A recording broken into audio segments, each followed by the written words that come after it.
नमस्कार दोस्तों, स्वागत है आपका हमारे YouTube चैनल खबरें फटाफट में। दोस्तों, आपको बता दें कि पीएम मोदी सोमवार को यानी कि आज कर्नाटक के 2 दिवसीय दौरे पर जाएंगे और वहां कई विकास परियोजनाओं को लॉन्च करने के साथ ही मंगलवार को मैसूरी में अंतर्राष्ट्रीय योग दिवस पर आयोजित कार्यक्रम में सम्मिलित होंगे। जानते हैं हम इस खबर के बारे में विस्तार से। उससे पहले आपसे रिक्वेस्ट है कि अगर आपने चैनल को अभी तक सब्सक्राइब नहीं किया है तो प्लीज़ हमारे चैनल को सब्सक्राइब कीजिए और बेल आइकन को भी प्रेस कीजिए ताकि हर अपडेट आप तक पहुंचे समय से। 21 जून को अंतर्राष्ट्रीय योग दिवस मनाया जाएगा।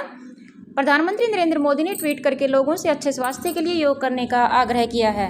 वह सोमवार को कर्नाटक के 2 दिवसीय दौरे पर जाएंगे और वहां कई विकास परियोजनाओं को लॉन्च करने के साथ ही मंगलवार को मैसूरी में अंतर्राष्ट्रीय योग दिवस पर आयोजित कार्यक्रम में सम्मिलित होंगे।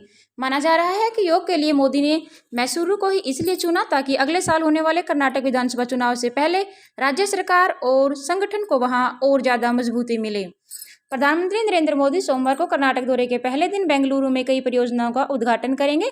इसमें बागची पार्थ सारथी मल्टी स्पेशलिटी हॉस्पिटल की आधारशिला, सेंटर फॉर ब्रेन रिसर्च और बेंगलुरु सबर्न रेलवे प्रोजेक्ट का उद्घाटन भी शामिल है।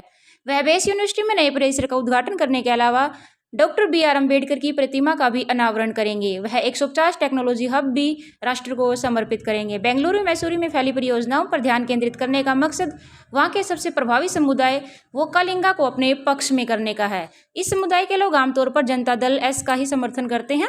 इसके अलावा प्रधानमंत्री मोदी ने कर्नाटक को योग दिवस के लिए चुनकर सबको उनके लिए अपनी अहमियत जता दी है। इसी क्रम में रविवार को ट्वीट करते हुए उन्होंने कहा कि आज के युग में योग और भी अधिक महत्वपूर्ण हो गया है क्योंकि गैर संचारी रोग और लाइफस्टाइल संबंधी रोग अपने चरम सीमा पर हैं।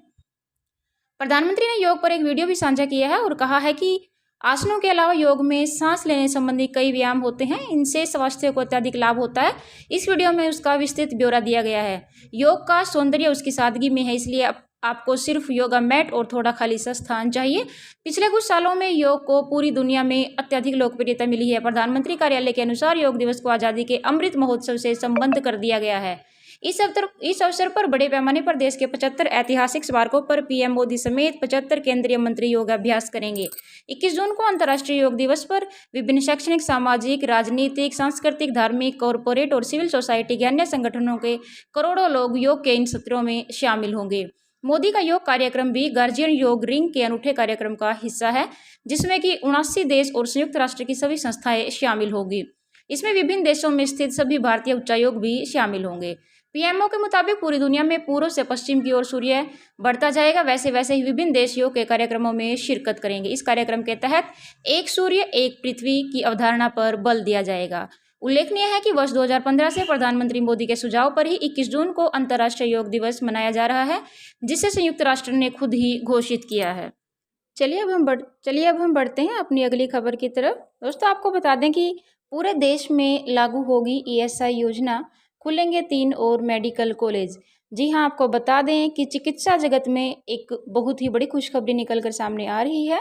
आपको बता दें कि ईएसआई स्कीम श्रम एवं रोजगार मंत्री भूपेंद्र यादव की अध्यक्षता में रविवार को हुई ईएसआई की 188वीं बैठक में देश भर में चिकित्सा सुविधा और सेवा आपूर्ति तंत्र का विस्तार करने का फैसला किया गया। सभी जिलों में इस योजना की सुविधा मिलेगी। कर्मचारी राज्य बीमा निगम ने यह फैसला किया है कि उसकी स्वास्थ्य बीमा योजना यानी कि ईएसआई 2022 के अंत तक पूरे देश में लागू हो जाएगी। अभी यह योजना पूर्ण रूप से 443 जिलों और आंशिक रूप से 153 जिलों में ही लागू है। कुल 148 जिले अभी ईएसआई योजना के दायरे में नहीं आते। श्रम एवं रोजगार मंत्री भूपेंद्र यादव की अध्यक्षता में रविवार को हुई ईएसआईसी की 188वीं बैठक में यह फैसला लिया गया। श्रम मंत्रालय ने एक बयान में कहा कि इस साल के अंत तक ईएसआई योजना के तहत आंशिक रूप से आने वाले और अभी इसके तहत नहीं आने वाले सभी जिलों को इस योजना के दायरे में लाया जाएगा। ईएसआईसी ने देश भर में 23 नए 100 बेड वाले अस्पताल स्थापित करने का निर्णय लिया।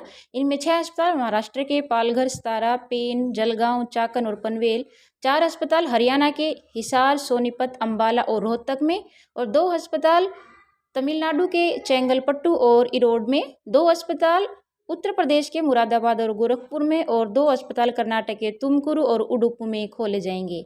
वहीं आंध्र प्रदेश के नेलोर, छत्तीसगढ़ के बिलासपुर, गोवा के मूलगांव, गुजरात के साणंद, मध्य प्रदेश के जबलपुर, ओडिशा के झारसुगुड़ा और बंगाल के खड़गपुर में भी एक एक अस्पताल खोला जाएगा। इन अस्पतालों के अलावा 62 स्थानों पर 5 डिस्पेंसरियां भी खोली जाएंगी।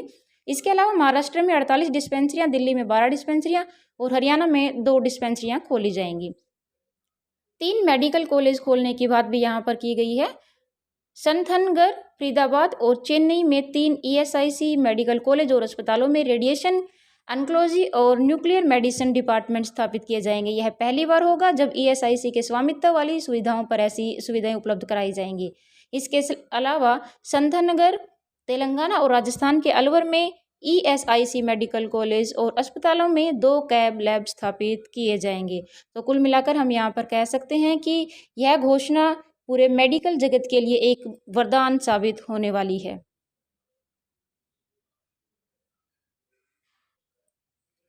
चलिए हम अगली खबर में बात करते हैं इनकम टैक्स डिपार्टमेंट से जुड़ी हुई। अगर आपने अभी तक इनकम टैक्स नहीं भरा है तो जल्द ही ये काम आप कर लें, क्योंकि आपको बता देते हैं कि किस तारीख से जुर्माना लगना शुरू हो जाएगा। इनकम टैक्स रिटर्न न्यूज़ के बारे में हम बात करते हैं कि आयकर रिटर्न भरना शुरू हो गया है। अभी सर्वर पर लोड कम होने के कारण रिटर्न आसानी से भरा जा रहा है।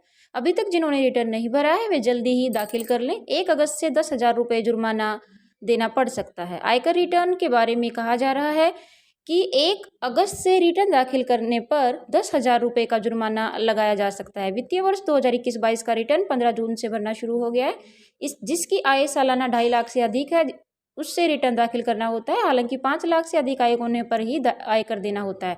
15 जून से 31 जुलाई तक नौकरी पेशा के आयकरदाता, छोटे कारोबारी, चिकित्सक, अधिवक्ता, चार्टर्ड अकाउंटेंट आदि को रिटर्न दाखिल करना होता है। मैनुअल रिटर्न भरने की व्यवस्था खत्म हो चुकी है, अब ऑनलाइन रिटर्न ही दाखिल करना पड़ता है। कंपनी और बड़े कारोबारियों को सितंबर तक रिटर्न दाखिल करना होगा। मुरादाबाद आयकर क्षेत्र में 2 लाख से अधिक आयकरदाता हैं जिससे रिटर्न दाखिल करना होता है। आयकर रिटर्न दाखिल करना शुरू हो गया तो धीरे धीरे आयकरदाता रिटर्न दाखिल करने के लिए चार्टर्ड अकाउंटेंट या कर अधिवक्ता के पास पहुंचना भी शुरू हो गए हैं। कुछ कर्मचारी ऑनलाइन रिटर्न स्वयं दाखिल करना शुरू कर रहे हैं, जिसकी संख्या कम होने से आयकर विभाग का सर्वर खाली होता है और कम समय में रिटर्न दाखिल हो जाता है। नौकरी पेशा वाला जिसकी आय वेतन व बैंक के ब्याज से है वह आसानी से रिटर्न दाखिल देते हैं। इसके अलावा अन्य स्रोत से आय है उसे रिटर्न दाखिल करने में थोड़ा समय लगता है। वरिष्ठ चार्टर्ड अकाउंटेंट अजीत अग्रवाल ने बताया कि 15 जून से रिटर्न दाखिल करने की उपलब्ध सुविधा हो गई है। वर्तमान में कम आयकरदाता रिटर्न भर रहे हैं। आपको बता दें कि 31 जुलाई के बाद रिटर्न दाखिल करने वालों पर 10,000 रुपये का जुर्माना देना होगा। इसलिए 31 जुलाई तक अपना रिटर्न दाखिल करने की आपको कही जाती है।